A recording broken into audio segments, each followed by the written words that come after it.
Hi hello नमस्कार मंडळी, कसे आहेत सगळे. माझ्या फर्स्ट मिनी ब्लॉगमध्ये तुमचं स्वागत आहे. ब्लॉग बनवायचं कारण असं आहे की माझ्या पण डोक्यामध्ये कधीपासून विचार चालू आहे ब्लॉग बनवायचा. म्हणून तर आज ठरवलं आहे की आपण पण ब्लॉग बनवूया.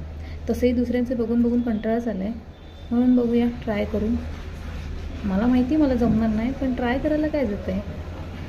मी ब्लॉग बनवायला ट्राय तर केलं आहे, पण बघूया आता किती दिवस नाटकं करणार आहे. तर मग मी उठली सकाळी, बघते तर काय 6:30 वाजून गेलेले. मी पटकन आवरलं आणि गरम पाणी करायला ठेवलं. ते गरम पाणी आणलं, त्याच्यानंतर त्याच्यामध्ये ओवा, जिरं याची पावडर मिक्स केली आणि विचार करत करत पियायला लागले. हे नवीनच चालू केले, बघूया किती दिवस नाटकं करते ती. मी बोलत का बसली आहे, मी विसरली मला कामाला जायचं आहे. पटकन उठली, माझी तयारी केली, डबा वगैरे भरला, देवाच्या पायावर पडली आणि ऑफिसला जायला निघाली. चला तर मग भेटूया नेक्स्ट डेला. बाय.